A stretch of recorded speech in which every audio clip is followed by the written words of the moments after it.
Allahumma salli wa sallim wa barik ala hadha nabiyil karim Sayyidina wa maulana Muhammadin.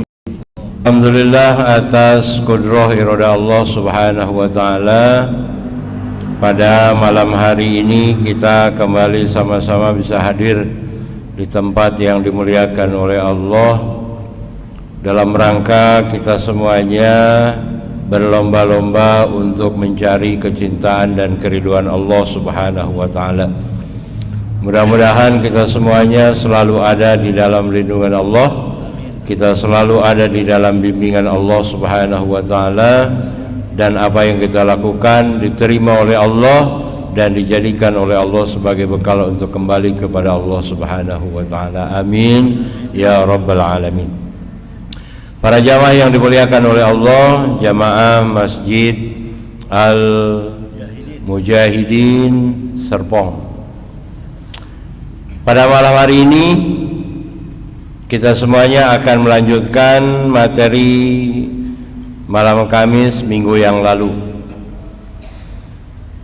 di mana kita sudah menjelaskan sebagian dari sarana atau jalan yang akan dapat mendatangkan kecintaan dan keriduan Allah subhanahu wa ta'ala, yang akan menghantarkan kita semuanya menjadi hamba yang bertakwa kepada Allah subhanahu wa ta'ala.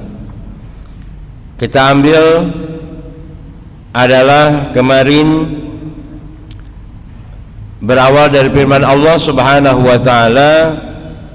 Allah subhanahu wa ta'ala berfirman, ya ayyuhalladzina amanu ittaqullah wabtaghu ilaihil wasilah wajahidu fi sabilih la'allakum tuflihun. Kita ambil kemudian penjelasannya adalah di dalam surah Al-Baqarah dari ayat yang ketiga sampai dengan ayat yang kelima, yang ujungnya sama, kalimatnya adalah falah, artinya adalah menghantarkan kita menjadi orang yang bahagia. Kalau di dalam surah Al-Baqarah ayat yang kelima ujungnya ulaika humul muflihun. Ya. 3 sudah kita sampaikan di minggu yang lalu. Di antara sarana yang akan menghantarkan kita menjadi hamba yang bertakwa kepada Allah, berarti tersisa malam ini 2. Yang pertama, sebagai pengulangan, adalah sarana untuk menghantarkan kita menjadi hamba yang bertakwa kepada Allah, ghaib, dengan kita mengimani yang gaib. Di antara kan udah yang 5 yang ada di surah Luqman ayat yang terakhir. Kemudian yang keduanya, sarana untuk menghantarkan kita menjadi hamba yang bertakwa kepada Allah adalah apa? Iqamis shalah. Artinya kalau di dalam surah Al-Baqarah adalah walladzina, adalah apa? Inna sholata tanha anil fahsya'i wal munkar. Orang yang benar-benar menegakkan sholat, orang-orang yang benar-benar mendirikan sholat, maka hasilnya adalah dia akan mampu menghindarkan dirinya dari perbuatan keji dan mungkar. Enggak mungkin orang yang dia baik sholatnya, enggak mungkin orang yang dia benar sholatnya omongannya kasar, omongannya enggak baik, ya, pandangannya suzon, buruk sangka. Enggak. Tapi orang yang benar-benar dia menegakkan sholat adalah mereka orang-orang yang penuh dengan cinta dan kasih sayang. Karena itulah yang diajarkan oleh Nabi, ruhama'u bainahum. Ya, pandangannya rahmat, ucapannya doa dan dakwah, hatinya husnudzon, berbaik sangka. Tangannya sedekah. Tuh, ya. Yang ketiga adalah sarana di mana kita akan dihantarkan menjadi pribadi yang bertakwa adalah ada kewajiban yang Allah Subhanahu wa ta'ala perintahkan kepadanya. Jadi kalau orang yang bertakwa, maka dia tahu diri gitu. Makanya kita kalau sudah diberikan oleh Allah Subhanahu wa ta'ala, perintahnya adalah untuk bersyukur. Ya kan? Surah Ibrahim ayat 7. Wa id ta'adzana rabbukum la in syakartum la azidan wa la in kafartum inna azabi. Kita diperintahkan oleh Allah, kalau kita diberikan oleh Allah Subhanahu wa ta'ala karunia, kalau Allah memberikan kepada kita nikmat, maka perintah dari Allah adalah syukur.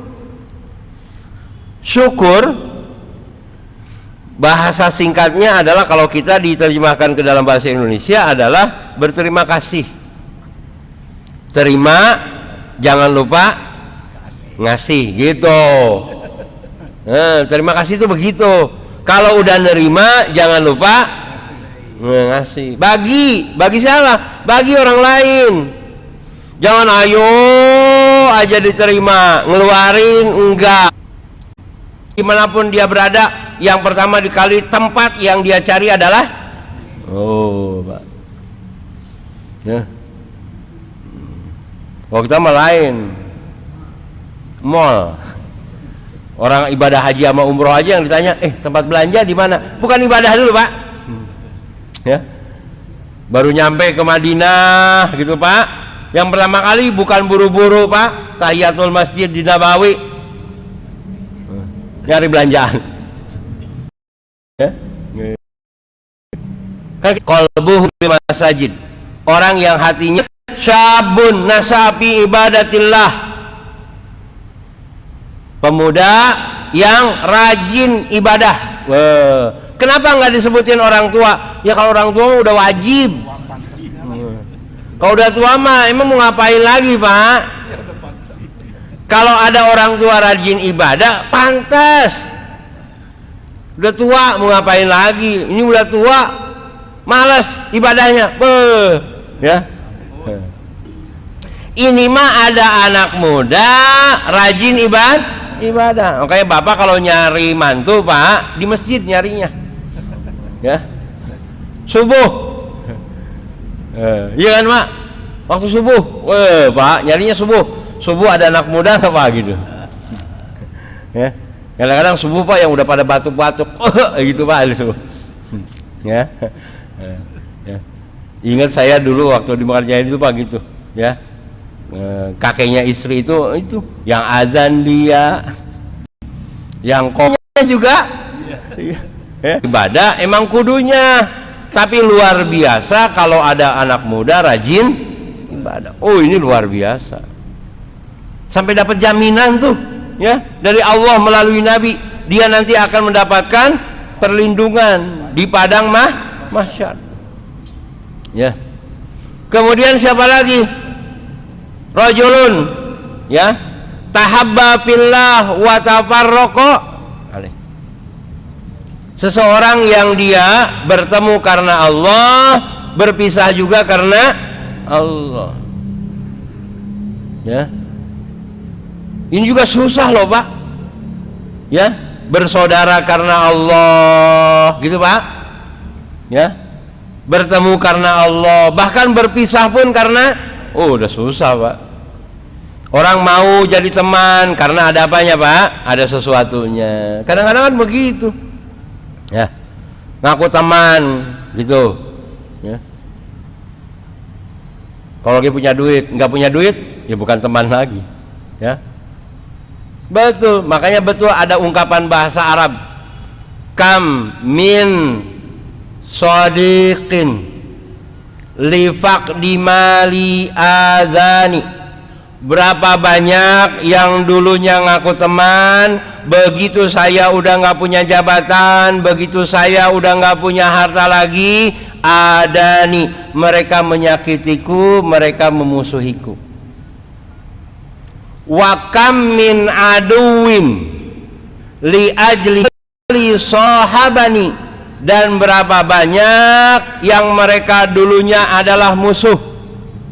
Nah, mereka dulu adalah apa Pak? Saingan.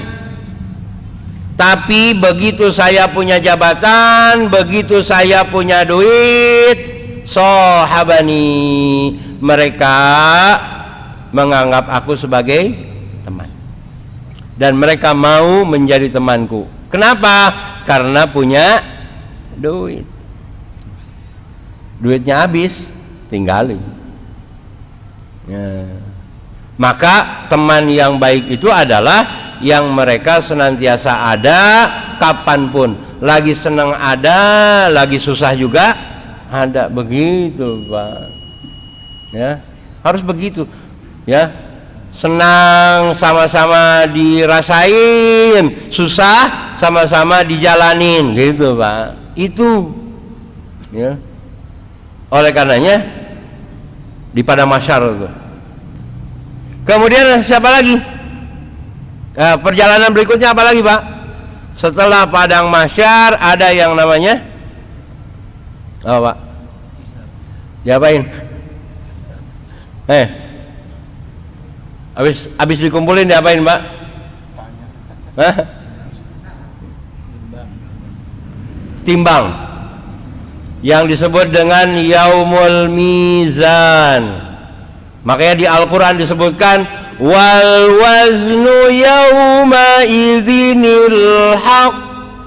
Hari ini penimbangan amal adalah benar adanya. Jadi ditimbang Pak. Makanya di surah Al-Qari'ah disebutkan ya, fa amma man saqulat mawazinuh fahuwa fi 'ishatin radiyah. Siapa yang berat? Kemudian kalau udah ditimbang diapain Pak? Yaumul hisab, dihitung. Ya, dihitung.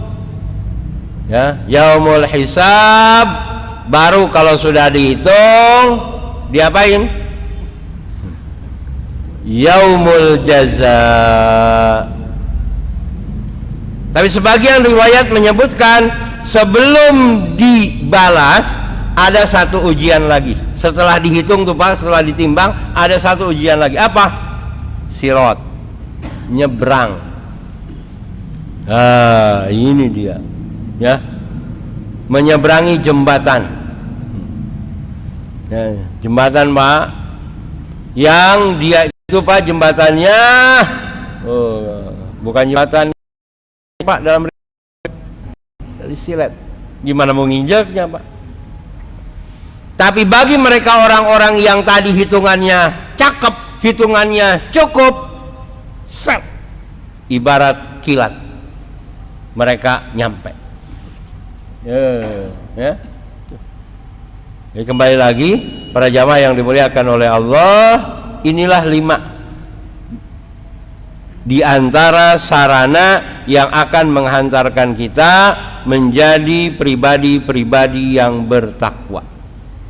Kita ambil dalilnya yang sebagian Pak, kalau banyaknya banyak banget. Cuma kita ambil yang terkecil aja Pak. Ya, kita ambil dari surah Al-Baqarah mulai dari ayat yang ketiga sampai dengan ayat yang kelima, yaitu alladzina yu'minuna bil ghaib wa yuqimuna shalah wa mimma razaqnahum yunfiqun walladzina yu'minuna bima unzila ilaika wa ma unzila min qablik, jalan hidup selamanya. Benar nggak Pak? Kapan? Ya nggak tahu. Ya, ini saya Pak nggak tahu ini nyampe apa kagak ke BSD. Wallahu a'lam, tapi mudah-mudahan nyampe. Amin. Ya kan itu Pak. Seperti tahu, nggak ada yang tahu Pak. Ya, Bapak yakin nggak nyampe ke rumah? Belum tentu. La haula wala quwata illa billah. Kan gitu, nggak ada yang tahu. Karena rahasia Allah Subhanahu, tapi kita harus yakin. Makanya kalau Bapak yakin, nih habis ngaji, habis sholat Isya, nggak bakalan mampir sembarangan. Habis sholat Isya, Pak, pulangnya lama amat. Ngaji tadi. Padahal bukan ngaji, Pak, main catur. Bisa aja, Pak. Kenapa? Habis ngaji, kan kalau malam Kamis mah ada pengajian di Masjid Al-Mujahidin, Masjid Agung. Kebetulan istrinya nggak pernah ngecek, Pak, kalau pengajiannya cuma habis sampai Isya doang. Ini pulangnya jam 10. Kenapa? Kemana nih? Mampir, Pak, nongkrong main catur, Pak. Ya. Pak, kalau ada malaikat yang lagi nungguin, dia dicabut nyawanya lagi main catur, gimana, Pak? Coba kalau dia habis sholat Isya pulang, di tengah jalan meninggal, kan pulangnya habis apa? Habis sholat, habis ngaji, langsung oleh malaikat rahmat dibawa, ya, insya. Jadi yakin, Pak, kalau kita yakin itu, insya Allah kita tidak akan sembarangan melangkahkan kaki kita, karena semuanya akan dipinta pertanggungjawaban oleh Allah. Summa latus alunna yauma idzin Rabbana atina fid dunya hasanah wa fil akhirati hasanah wa